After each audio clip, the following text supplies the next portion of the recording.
Briahna, what's on your radar? Well, I gotta say, Robbie, rarely have I seen anything as disgusting, as disappointing, as the complete and total abdication of personal responsibility that's been happening when it comes to describing who's responsible for the rail disaster in East Palestine, Ohio. Now, first up, you might have seen the clip from The View last week in which Joy Behar seemed to imply that East Palestine residents brought the disaster on themselves because they voted for Trump. He placed someone with deep ties to the chemical industry in charge of the EPA's Chemical Safety Office. That's who you voted for in that district. Donald Trump, who reduces all safety. He did in those days. Showed up at McDonald's and those voters saw something on the ground that probably resonates in a way that they need. But they need to look past the photo ops, these people, and say, who's doing the job here? Forget about the photo op. Showing up is a big thing. Showing up, I think this is Donald Trump's fault. Now, I have some choice words for that sort of sentiment, but I know I can't put it any better than Bernie 2020 co-chair and former Ohio State Senator Nina Turner, who went viral with this clip dressing down neoliberals on CNN this weekend. For the neoliberals who say that the residents of that area deserve what they are getting because they voted for President Donald J. Trump, it is abhorrent. This is about poverty. This is about poor, working class white people who are enduring some of the same things that poor working class black people endure, whether it's Flint, Cleveland, or Jackson, Mississippi. And so I want to lay it out. The cultist behavior in politics right now, it is a sin and a shame that when people are suffering to this magnitude, you got people who will fix their mouths, to quote my grandmother, to say that they are getting what they deserve. What they deserve is clean air, clean food, clean water. They deserve relief, both in the short term and also in the long term. Now, this is the kind of attitude we need, not partisan sniping, but politicians with integrity who will stand up for the basic rights of Americans, regardless of how they look or voted like, are pretty rare. While Joy is correct to identify deregulation that occurred under the Trump administration as part of the causal chain that led to this disaster, of course, the responsibility here is not on the people who are now enduring dying animals, nosebleeds, respiratory issues, and untold levels of anxiety about what toxic exposure might bring to their families a year or 10 years from now. This issue is not partisan. It's not a left-right issue. The problem is that corporate elites are able to buy off politicians of every stripe. They did it during the Obama administration. They did it during the Trump administration. And now Biden has declined to reinstate safety rules that so many Democrats are rightly pointing out Trump got rid of. But while I believe Joy Behar came too close to saying that the people of East Palestine deserved what they got because they're Republicans, I will give the panel some small credit for at least sharing blame across administrations. Take a listen. And these people are going to suffer because of those things that happen. I'm not only saying, though, that Trump did it. I know that the Obama administration could have been better about climate change and chemicals. I think the Clinton administration could have been better. But I thought we saw a real shift when it came to deregulation and the Trump administration. Now, that was a pretty light touch, light criticism from Sunny there, saying Obama and Biden could have been better does really obscure what they, in fact, did wrong. So let me remind you. After a 2012 train derailment in New Jersey involving the same toxic chemical at issue in East Palestine, there was pressure on the Obama administration to improve safety regulations for trains hauling hazardous materials. But ultimately, the administration caved to industry pressure, and deregulation passed narrowly focused on crude oil transport, exempting trains carrying the chemical that wreaked havoc in both New Jersey and East Palestine. Demerit Obama. Then in 2017, while Trump was in office, rail industry donors spent $6 million on GOP campaigns. And in a move that looks a lot like quid pro quo, the Trump administration rescinded part of a rule that would have required rail cars carrying hazardous flammable materials to be equipped with electronic braking systems to stop the trains. Now, these new brakes reduce train stopping distances by as much as 60% as compared to the conventional air brakes, and they lower the risk of jackknifing and derailment. Would having electronic brakes have reduced the severity of this accident? Well, former senior official at the Federal Railroad Administration, Stephen Dittmeyer, gave a definitive answer in an interview with The Lever. Yes, he said. Yes. So, demerit Trump. But now, corporate America's favorite fact checker, Glenn Kessler, has decided to weigh in on the blame game by arguing that there's nothing anyone apparently could have done differently. And I suppose we should just hold all of these politicians, Democrats and Republicans alike, blameless. First, let me give you some background in case you're unfamiliar with Glenn Kessler and what he's all about. Now, this audience is well primed to be skeptical of so-called fact checkers and misinformation czars. Glenn Kessler is the fact checker over the Washington Post. Now, these are people, the fact checkers of the world, who, as you know, quoted intelligence officials for the proposition that the Hunter laptop story was Russian disinformation, who call anyone entertaining lab leak theory a racist, and who continue to parrot State Department talking points about who blew up the Nord Stream pipeline. But Kessler has a particularly distinguished record of bias that leans in a decidedly pro-corporate direction. The head fact checker at Jeff Bezos' newspaper took particular aim at popular policies like Medicare for All, something every citizen of East Palestine deserves, by the way, and which could be granted to them under executive authority. And as a consequence, of his kind of anti-corporate focus, he took aim repeatedly at Bernie Sanders throughout the 2020 primary. He called Bernie a liar for saying accurately that 3 people in this country have more wealth than the bottom half of America. Because, and get this is a real fact check, the fact that the bottom half have negative wealth, i.e. debt, means to Kessler that, quote, the comparison is not especially meaningful. The collective wealth of Bill Gates, Jeff Bezos, and his boss, Jeff Bezos, by the way, and Warren Buffett, by Kessler's own admission, was $248.5 billion compared to the $245 billion for the bottom 160 million people in the United States. And that is somehow written up as a lie? Make it make sense. Now, Kessler once gave Sanders Pinocchios for saying millions of Americans are forced to work 2 or 3 jobs to survive. What was the substance of the fact check? Well, that nearly 8 million people hold more than 1 job, which would seem to corroborate what Bernie Sanders said. But nope, Glenn goes on to say that because most of those jobs are part-time, it doesn't count, I guess. Kessler once also dinged Bernie for saying that right now 500,000 Americans are sleeping out on the street, and yet companies like Amazon that made billions in profits did not pay 1 nickel in federal income tax. Now, Kessler's quibble?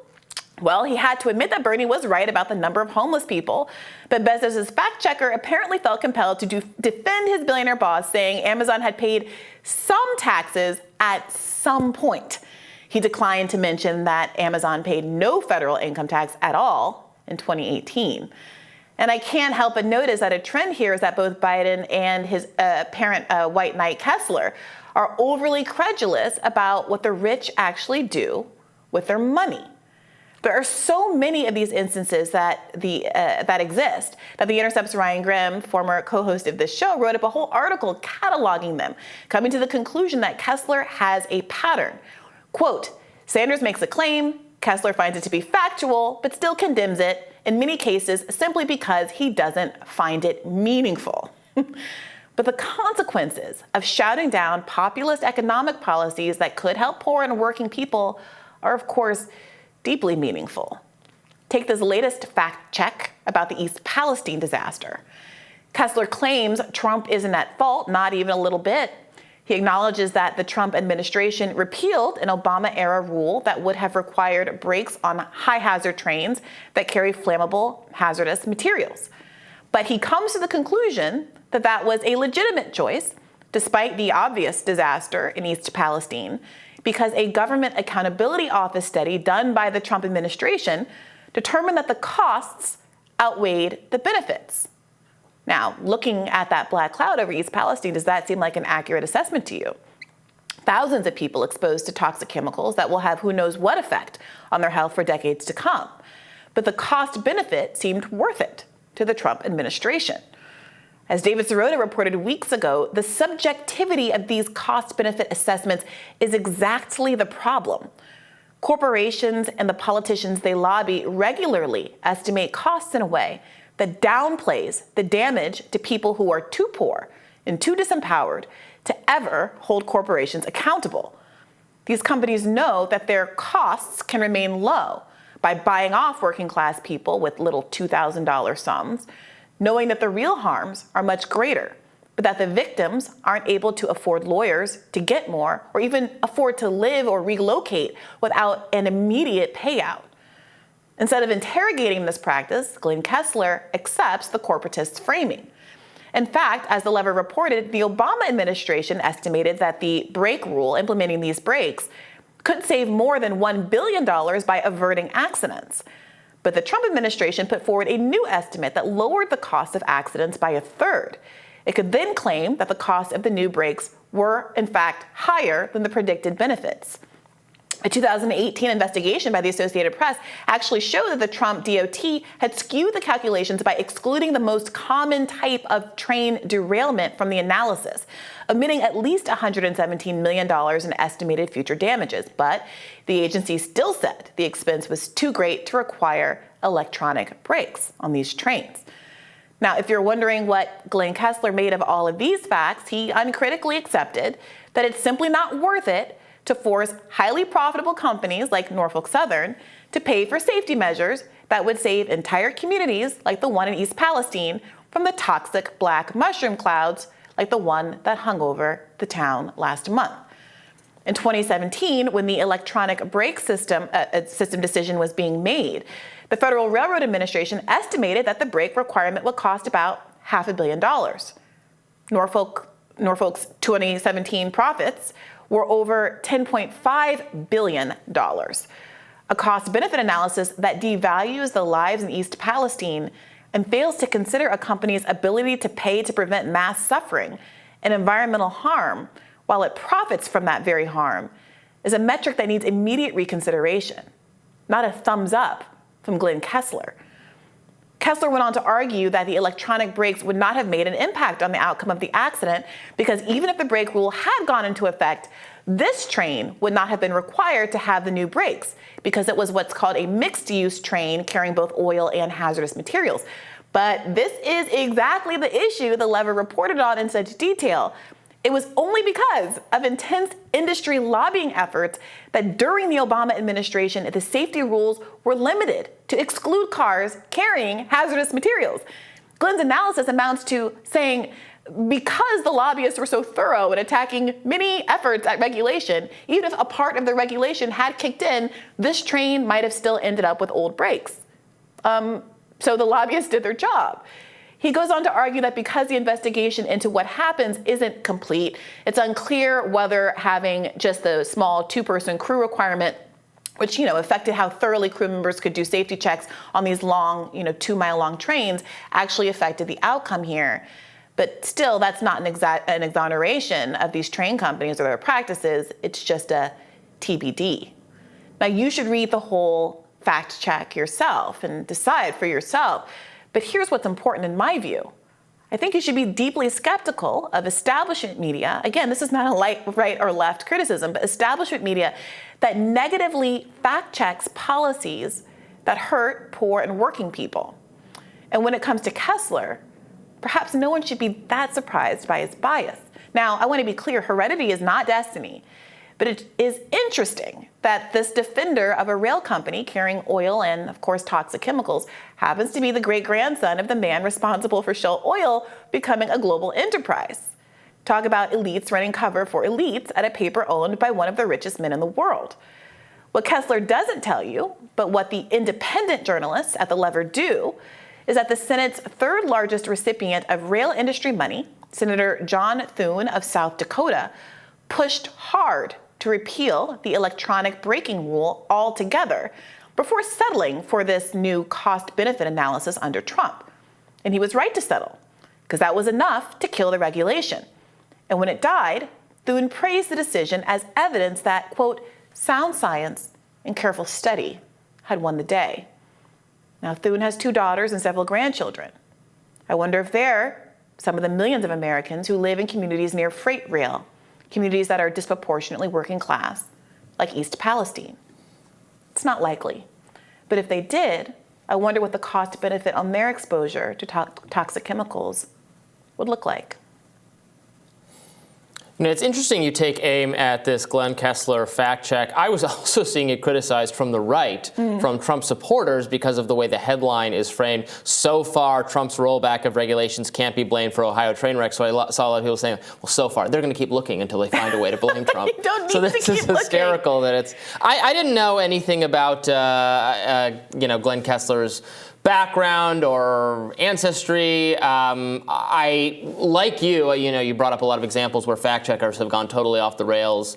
So I, too, have an innate distrust of fact checkers. The fact checks I've seen from Glenn Kessler, I've tended to like. He did some good fact checking of actually some crime statistics that I think you would probably actually agree with, but I don't have the long history of being part of the Bernie campaign and having to deal with him clearly that you did. Yeah, I mean, I think what we see with fact checkers, people are busy. They want to know how they should feel about something. They want what feels like objectivity in a world where so much is op-ed. And I understand the increasing reliance on fact checkers and misinformation czars and things like that. Like, I get it. But what has happened is that too often they become a vehicle for people to not have to do their own research and approach issues with any scrutiny. And for people at large institutions who control these major fact-checking enterprises, it enables them to, frankly, be more propagandistic than they can when they have to write a whole article out with details. This whole, you're entitled to your own opinion but not your own facts is actually ridiculous framing because we disagree on what is fact and what is opinion. It's opinion dressed up as fact, which makes it that much more dangerous. Yeah. No, I agree with that. Yeah. All right, we'll have more Rising right after this. Stay tuned.